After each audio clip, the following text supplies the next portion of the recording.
el primer día de clase, son 3 días después del examen, 3 días hábiles para hacer la solicitud, se deja en secretaría y con la secretaria ahí en el S2, ahí en el tercer nivel, para que le puedan dar la nota a uno y poder elaborar el examen el día que corresponde. Así que no se les vaya a olvidar.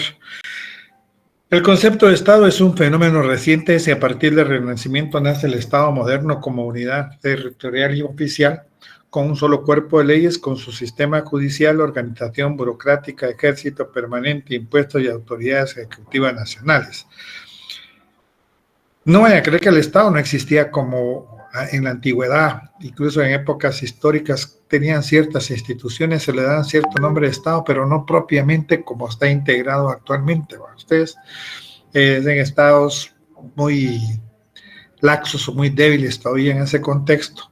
Ya en la época esclavista pues se podía hablar de las polis o famosos estados, pero en la actualidad el concepto ha variado sustancialmente porque está compuesto por, acuérdense, por las 3 instituciones, 3 poderes del Estado y todas las instituciones que la conforman, ¿verdad? Y el propósito fundamental siempre del Estado va a ser el bien común, aunque no se aplique, ¿va? Ustedes, aunque no, así que ese es el propósito, pero la verdad que sigue siendo otra situación diferente. Entonces, en la antigüedad los griegos reducían el Estado a una ciudad y sus alrededores. Cada polis,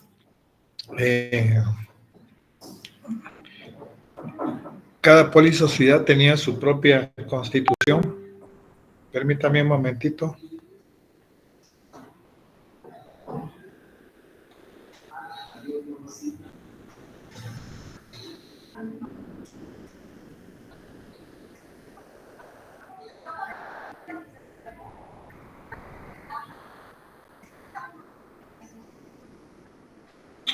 En la antigüedad los griegos reducían el Estado a una ciudad y sus alrededores. Cada polis o ciudad tenía su propia constitución, eran como 300 polis.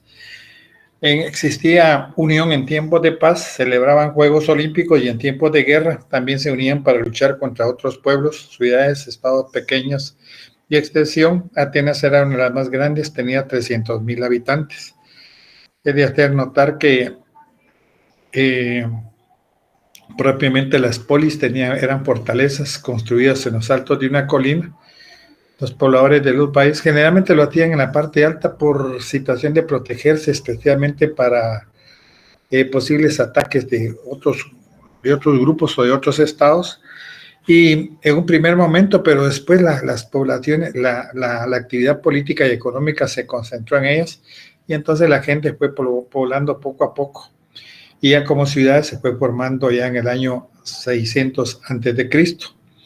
Existían 3 clases de sociales en aquel entonces, que eran los esclavos, los extranjeros sometecos y los ciudadanos. Única y exclusivamente tenían derecho a participar en asuntos relacionados con la ciudad, los ciudadanos. Y como ustedes ven, tampoco se incluye especialmente a las mujeres. Las mujeres, pues en aquel entonces era mucho menos, ¿verdad? O sea, su situación era totalmente no tenían, digamos, eran sometidas siempre bajo la situación del patriarcado o machismo, cualquier otra cosa, casi no tenían ningún derecho, ¿va? Entonces tampoco votaban. Los únicos eran los ciudadanos. Estos tenían derechos como los de participar en la vida política, ser electos en cualquier otra situaciones, y estaban compuestas por una asamblea en las que participaban todos ciudadanos. Aquí había un consejo de los 500, un comité ejecutivo y directivo de la asamblea y los tribunales. Y eran los tribunales los que tomaban decisiones en materia civil y penal y desempeñaban algunas funciones ejecutivas y legislativas. Es de hacer notar que de alguna manera, aparte de esto, las personas podían participar en aquel entonces en asuntos relacionados especialmente en situaciones de participar o no en la guerra, especialmente en aquel entonces, y te considera, digamos, a Roma como el centro o la base fundamental, especialmente del derecho a ustedes, porque aquí se promovieron especialmente muchas leyes de gran importancia. y que todavía siguen de alguna manera vigentes en cualquier parte del mundo. De la polis se pasó al imperio, de las polis griegas se pasó al imperio romano en el año 750 antes de Cristo o 476 después de Cristo, y giró todo alrededor de Roma. De sus instituciones, su derecho, su organización y sus legiones se creó todavía, sigue vigente el derecho civil, el derecho romano, el derecho público, que eran las 12 tablas. Las 12 tablas pues eran un conjunto de leyes escritas que constituyen uno de los primeros códigos legales en antigua Roma. Estas leyes fueron inscritas al principio en tablas de bronce, ¿verdad? Y se exhibieron públicamente en el foro romano para que todos los ciudadanos pudieran conocer y entender sus derechos y obligaciones. Las 12 tablas abordaban una amplia gama de asuntos legales, incluyendo el derecho de propiedad, el matrimonio, la herencia, el delito y el castigo a ustedes. Aunque digamos en la actualidad pues ya no sobreviven en su forma original, pero sí algunas disposiciones todavía siguen vigentes y se convirtieron en el derecho romano posterior. Entonces, digamos, estas 12 tablas puede considerarse como algo extraordinario o un hito en la historia del derecho romano, y sigue teniendo validez en algunos especialmente, ¿verdad? Después tenemos a Jacques Maritain, que habla especialmente distingue el estado del cuerpo político y de la nación.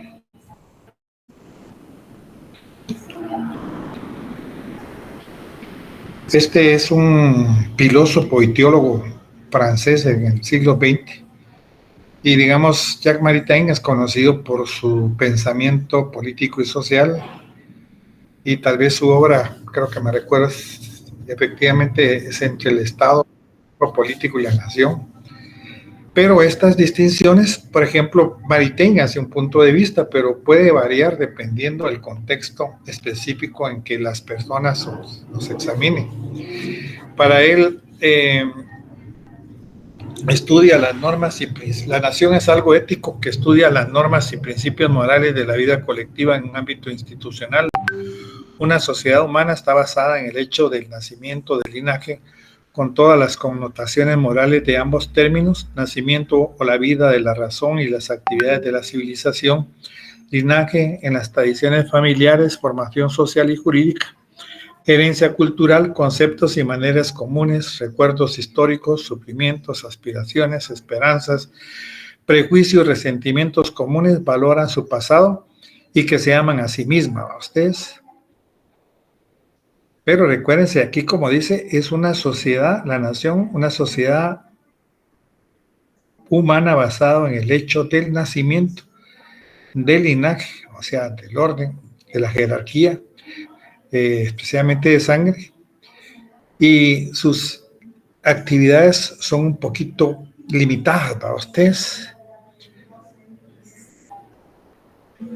Maritain defendía una concepción del Estado que reconocía la dignidad y los derechos naturales de la persona humana.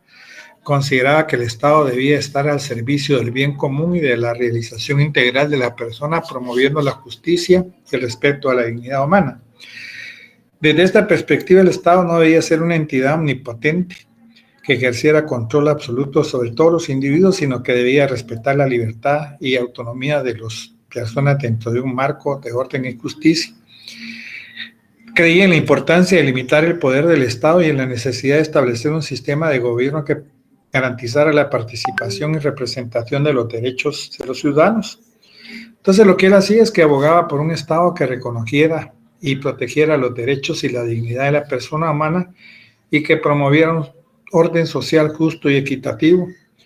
Su pensamiento influyó en la teoría política y en la reflexión del papel del Estado en la sociedad moderna. Como ustedes pueden ver, no desde ahorita, va usted, desde estas épocas modernas, sino desde épocas antiguas, también ya se consideraba el Estado como un ente, digamos, opresor en contra de la población. Desde luego que habla especialmente este autor de otros escritos que había leído, especialmente de la libertad y el respeto a los derechos humanos. Si en esta época se violan constante y permanentemente los derechos humanos de nosotros los ciudadanos, ustedes se pueden imaginar con leyes todavía un poco más obsoletas que pasaron de moda a ustedes y que estaban elaborados por élites, especialmente del linaje en aquel entonces. Entonces, la nación no tiene cabeza, ustedes. Tiene élites y centros de influencia, más no jefes ni autorizaciones jurídicas. Tiene pasiones y sueños, pero no bien común, solidaridad entre sus miembros, fidelidad y honor, aunque no amistad cívica, maneras y costumbres, no orden y normas formales. Entonces, el cuerpo político es una sociedad política la más perfecta de las sociedades temporales, es una sociedad humana y concreta. Y como les decía, dentro del aspecto más importante que tienen es el bien común y el consenso del pueblo. Algo que comúnmente hemos olvidado o se han olvidado los gobiernos de turno, es que el hecho de poderlos elegir para que dirijan los destinos de un país no quiere decir que ellos hagan lo que quieran con el país, que manipulen, retuerzan las leyes, los actos de corrupción mucho más propensos para ustedes. Ese era el espíritu de la ley, pero la ley en todo caso es tergiversada especialmente por el ser humano. Entonces, el Estado es una parte especializada en los intereses del todo. No es un grupo, no es un hombre o grupo de hombres, es un conjunto compuesto por muchas instituciones que se combinan para formar una máquina reguladora que ocupa la cumbre especialmente de la sociedad. Van a desaparecer las organizaciones políticas y en el siglo XIV predominarán especialmente las ciudades feudales. Ustedes se recordarán que las ciudades feudales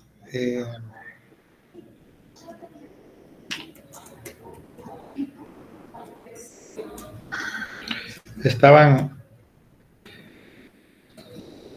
compuestas especialmente por dos personajes o dos instituciones, los nobles en aquel entonces, o los monarcas, y es de hacer notar que de alguna manera la iglesia tenía mucho que ver, especialmente en esta situación. En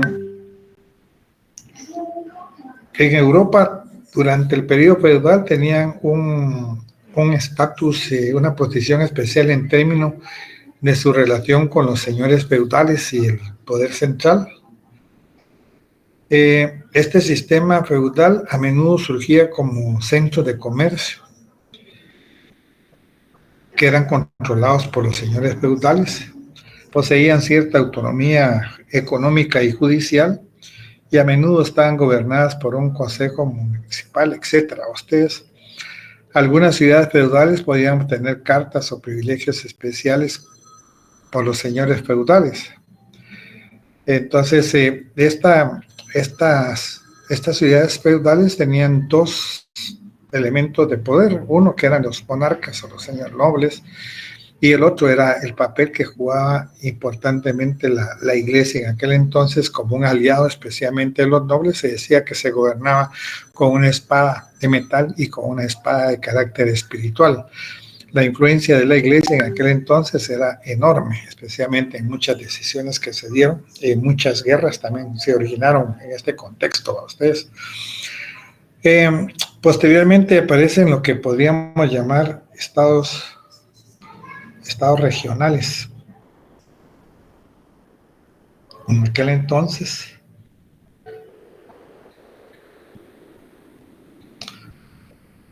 los estados nacionales son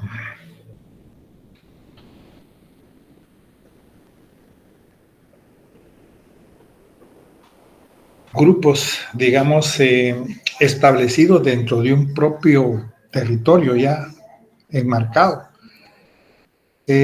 Por ejemplo, podríamos hablar del estado eminentemente de Cataluña.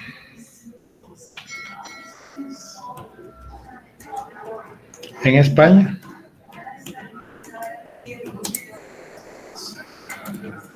Y cuya finalidad es de alguna manera Es una subdivisión, podríamos considerar, ¿va ustedes? Especialmente políticas dentro de un Estado o país que poseen cierto grado de autonomía administrativa, Cataluña, lo que les decía.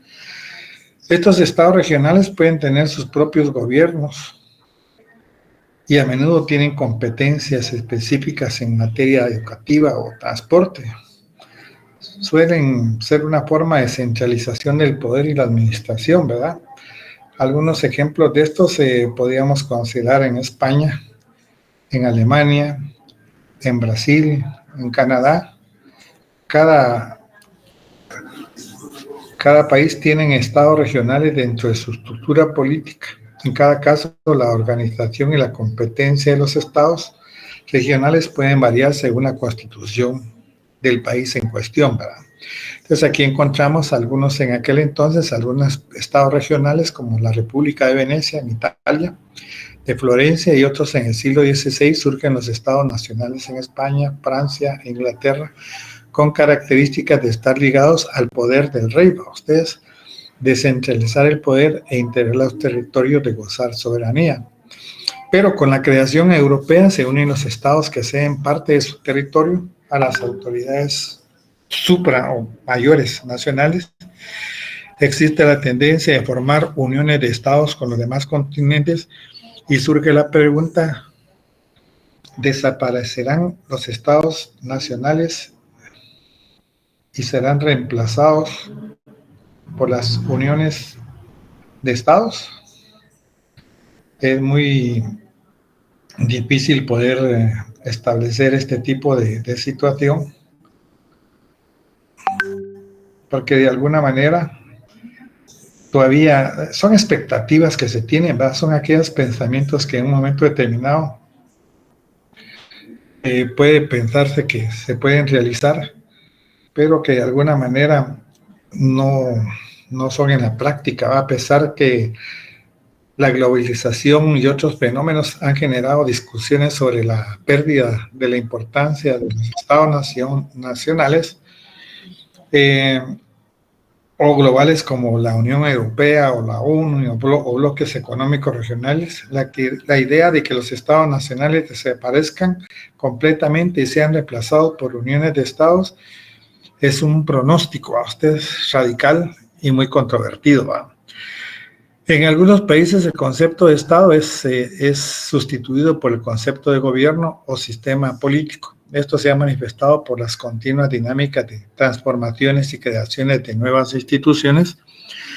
El sistema político comprende los fenómenos propios del Estado, las instituciones legalmente constituidas y con poder legítimo de coerción, pero también se dan nuevas instituciones extras y paralegales como los partidos políticos, los grupos de interés, los medios de comunicación, entre otras instituciones también como la familia, la iglesia, en la medida de la influencia que ejercen especialmente en la sociedad. Entonces la desaparición de los estados nacionales y ser reemplazados es un pensamiento que se tenía o se puede tener, pero que es muy difícil hacer un pronóstico radical, especialmente en este concepto.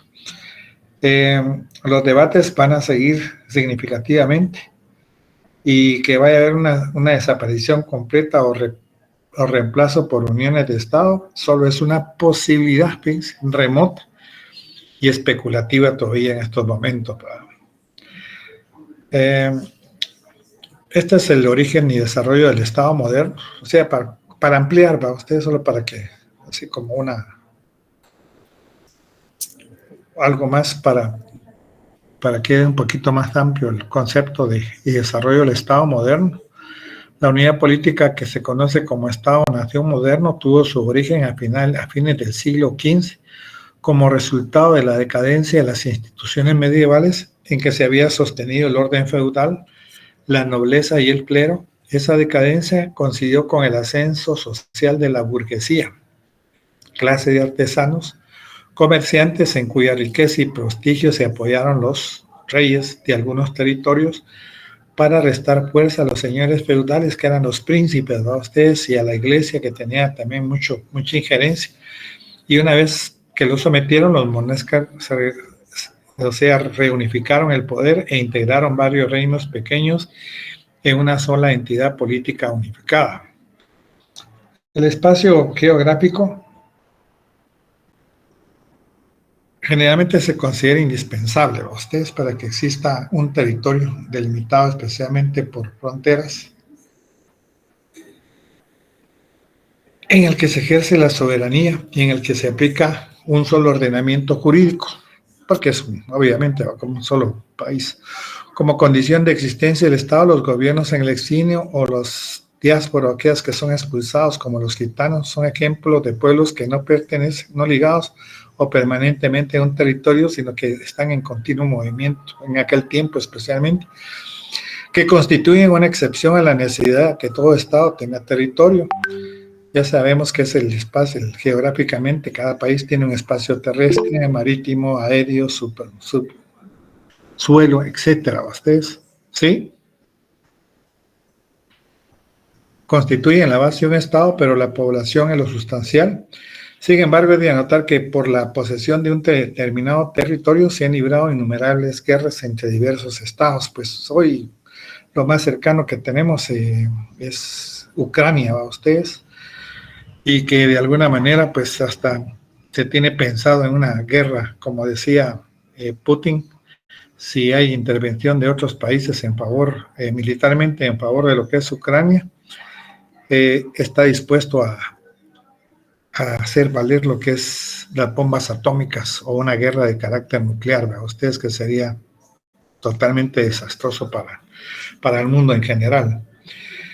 El elemento territorial de un Estado comprende el suelo, subsuelo, el espacio aéreo y espacio marítimo. Los Estados ejercen su soberanía sobre el suelo, conformando la superficie terrestre y sobre el que habita la población, y sobre el subsuelo situado debajo del suelo y que se prolonga hasta el centro, especialmente de la tierra, si es que se llega. ¿Cómo diferenciar el Estado de otros grupos? 6. Ahí podemos encontrar, se dice, uno es obligatoriamente miembro de un Estado.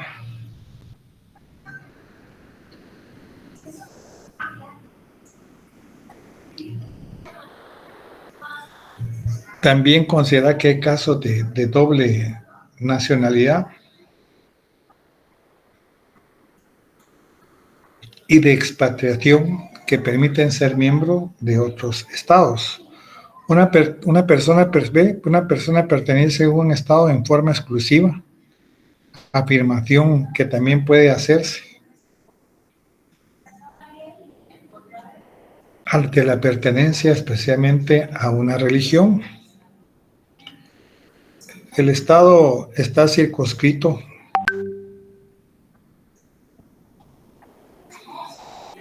dentro de los límites de un territorio determinado, lo que puede también decirse de lo que es un municipio.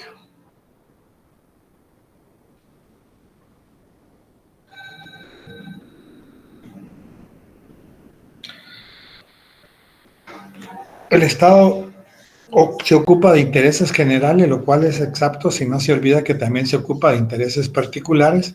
El Estado es un grupo que cumple funciones de forma permanente y continua, afirmación que también puede hacerse sobre las iglesias y sobre las universidades.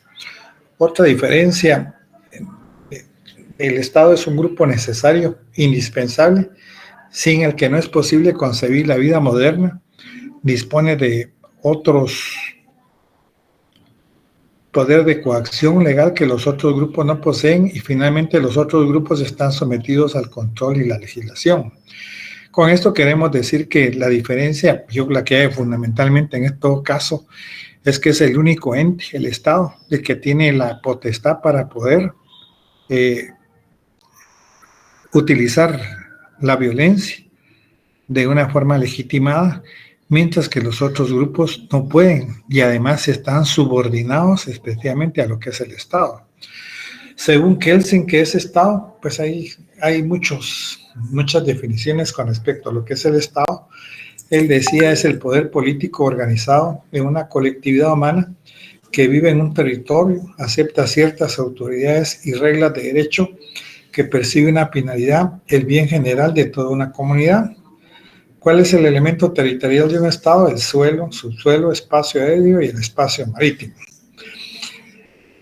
Los criterios que se utilizan para determinar la pertenencia de una persona o una nación, algunos son de carácter objetivo, que puede ser la raza, la religión, el territorio, y hay criterios de carácter subjetivos.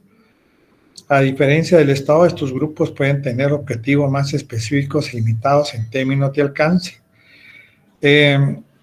Además, su poder de capacidad para influir en la sociedad pueden variar. En resumen, la diferencia clave entre el Estado y otros grupos radica en la autoridad y el poder que ejercen, así como en su alcance y funciones de la sociedad.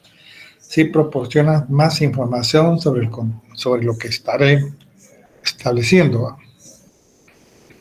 El concepto de raza para determinar la pertenencia a una nación es comúnmente rechazado porque no es posible determinar científicamente la raza a ustedes, porque como dice Heller, no hay camino alguno científicamente transitable que conduzca desde el origen de la raza al estado de carácter natural. Tampoco se acepta el criterio lingüístico como determinante de la pertenencia a una nación, pues hay naciones que hablan diferentes lenguas, como sucede en Suiza, en Bélgica, en España, en Colombia o en Guatemala. Y tampoco la religión puede ser un buen criterio objetivo para determinar la pertenencia a una nación, porque aparte están los que no profesan ninguna religión, los demás habitantes pertenecen generalmente a diferentes religiones. Entonces, este criterio de carácter objetivo es mucho más complejo. Algunas definiciones de Estado, otras más, conjunto de todos los fenómenos sociales, identificándolo con la sociedad en el sentido de una totalidad orgánica y consciente, con la contraposición a cualquiera de sus manifestaciones parciales. Parte de comunidad nacional caracterizada por su pasado y por una cierta unidad que se puede deber principalmente a la voluntad y a los esfuerzos de los hombres en sus características naturales, ¿verdad? Hay también alguna definición más común de Estado entre los ciudadanos. De la democracia destaca el elemento poder, y ese concepto a su vez representa diferentes sentidos, no solo de una manera, sino cómo lo perciben especialmente algunas personas. Por ejemplo, un poder alejado de los ciudadanos y en manos de las élites que nada tiene que ver con los ciudadanos de la calle. Esa es una percepción que se tiene, que tampoco es muy alejada de la realidad, especialmente que se da en el país, a ustedes. Generalmente el poder manejado especialmente por los grupos de poder en Guatemala no les importa esencialmente lo que pase con la ciudadanía, sino que únicamente ven sus intereses de carácter personal. El poder del Estado es abusivo, dañino y responsable de los males de la sociedad. Recordémonos que muchos de las personas que dirigen especialmente el Estado, una de sus características principales es que responden única y exclusivamente a los sectores más poderosos, ¿sí? Y impone ciertos criterios abusivos dentro de sus mismas instituciones, como la Corte Suprema de Justicia, como la Corte de Constitucionalidad, y no digamos el Congreso, a ustedes, totalmente irresponsable en sus acciones. Y que de alguna manera estos tres poderes deberían tener su propia autonomía, pero en los últimos gobiernos pues responden especialmente al sistema de carácter ejecutivo. Y tercero, se considera que el poder del Estado como responsable ante todo tipo de demandas ciudadanas, pues las personas generalmente tienen sus demandas, especialmente como el agua, la luz, vivienda, salud, educación, y el Estado es el responsable de asumir esa responsabilidad, de cumplir esa responsabilidad, cosa que nunca o poco puede hacer, ¿verdad? No se puede culpar a los últimos gobiernos, se pudo haber hecho mermado suficientemente algunas situaciones o mejorado las condiciones de ciertas instituciones, pero desafortunadamente ya ustedes han podido observar a través de los diferentes medios de comunicación la cantidad exorbitante de corrupción que se ha manejado en Guatemala. Guatemala económicamente no es un país tan pobre, ustedes, pero ahí sí que las estructuras corruptas han mermado mucho la capacidad de un Estado. Desde el punto de vista jurídico, ¿cómo se determina la nacionalidad? Pues hay diferentes formas: el jus sanguini, jus soli y jus domicili. También puede ser la ley de sangre, ley de suelo, ley de domicilio, ustedes. La primera es el derecho de sangre. Algunos estados otorgan la ciudadanía automáticamente a las personas nacidas de padres que son ciudadanos de ese estado, independientemente del lugar de nacimiento o de la persona. Esto es el jus sanguinis, el ley de suelo de Soli. Otros estados,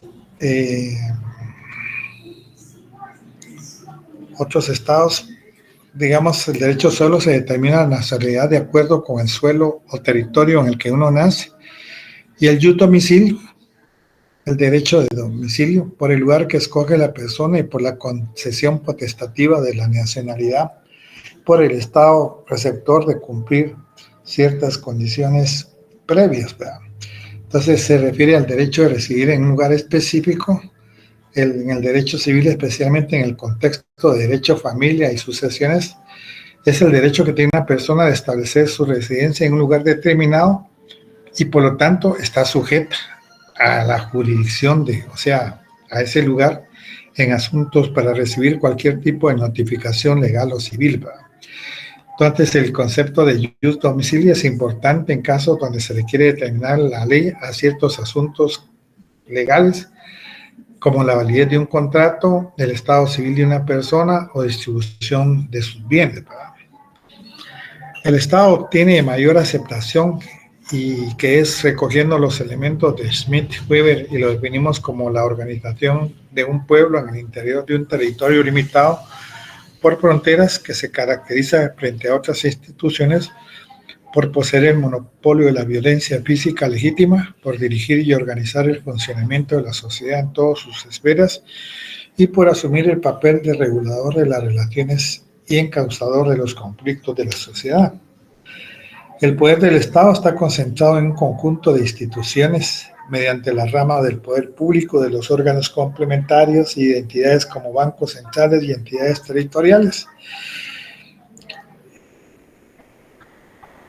¿Y de qué nos habla la Constitución política en el caso de Guatemala? Establece que los guatemaltecos, en el artículo 144, establece son guatemaltecos de origen los nacidos en el territorio de Guatemala, naves y aeronaves guatemaltecas y los hijos de padre o madre guatemalteco nacidos en el extranjero.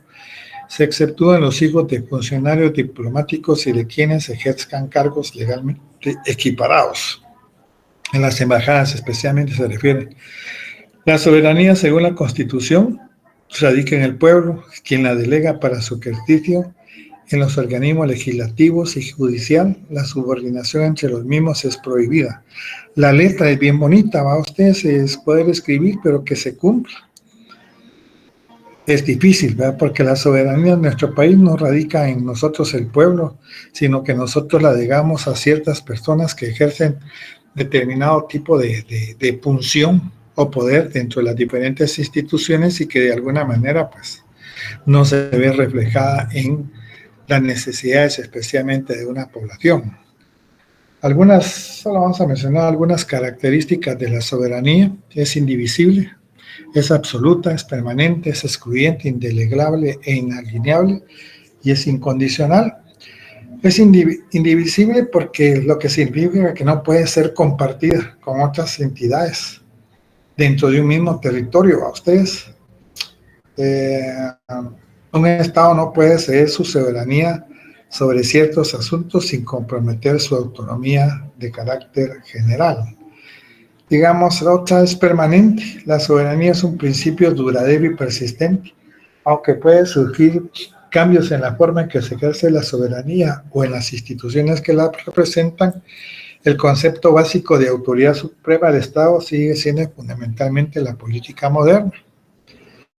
Es inalienable también porque la soberanía no puede ser transferida, digamos, o cedida voluntariamente por un Estado sin su consentimiento. Aunque los Estados pueden participar en acuerdos internacionales y organizaciones unilaterales, conservan su capacidad soberana para retirarse de esos acuerdos si así lo desean, ¿verdad?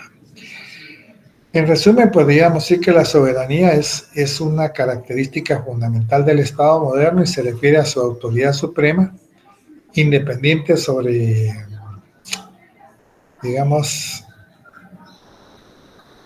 sobre su territorio y su población, e implica, digamos, la capacidad exclusiva de tomar decisiones políticas y de ejercer el poder sin interferencia externa. ¿Ustedes? El fin del Estado es el bien general o bien común. En un Estado, el poder donde se concentra en un conjunto de instituciones mediante las ramas del poder público, los órganos complementarios, entidades, bancos, etcétera. Ustedes, toda constitución consta de varias partes, dogmática y orgánica y práctica. ¿Cuáles son estas? La constitución dogmática, pues es una constitución, digamos, que establece los principios fundamentales que rigen el orden del país. ¿Va? Ustedes, en Guatemala es la constitución promulgada que sigue vigente actualmente, que es la de 1985, modificada varias veces desde entonces, establece los principios fundamentales de la organización del Estado, principalmente se refiere a los derechos humanos, las libertades civiles y responsabilidades del gobierno. Es la base del sistema legal guatemalteco, mientras que la Constitución orgánica o práctica, por otro lado, establece la organización y funcionamiento de instituciones gubernamentales y los poderes del Estado. Esta Constitución detalla la estructura de los diferentes órganos del gobierno, sus competencias y relaciones. La Constitución de 1820, bueno, se promulgó en 1824, pero se empezó a establecer en 1825. Ha sido modificada en varias ocasiones desde entonces. Han habido varias constituciones, la peor ha sido el 56, dice, efectivamente.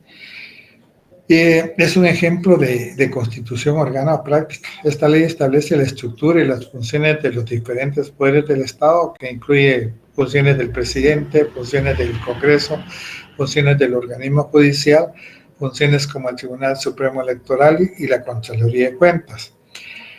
Lo que podemos resumir es que la constitución política sirve como la constitución dogmática que establece los principios fundamentales y derechos básicos de nosotros los ciudadanos.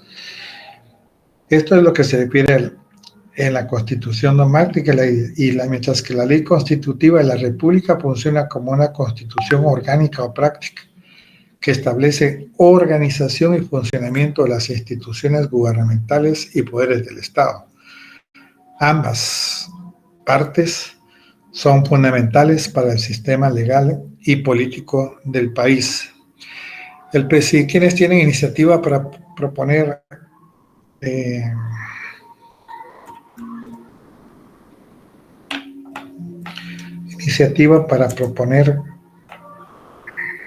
reformas? El diputado Lee. Ajá. Aquí estamos viendo especialmente el presidente de la República en consejos de ministros, la Corte de Constitucionalidad, el pueblo mediante petición dirigida al Congreso de la República, por lo menos, más o menos unos, no sé si ya le aumentaron a 10,000 o 15,000 personas, antes eran 5,000 personas, ¿verdad? Antes tenía también la Universidad de San Carlos, pero por alguna razón, pues, ha ido quedando especialmente al margen de este tipo de situaciones. ¿Cuál es la forma de gobierno en el Estado de Guatemala? Nosotros somos, entre comillas, un Estado libre, entre comillas, independiente y entre comillas, soberano. Ustedes, organizado para garantizar a sus habitantes el goce de sus derechos y de sus libertades, y su sistema tiene un carácter como república, democrático y representativo.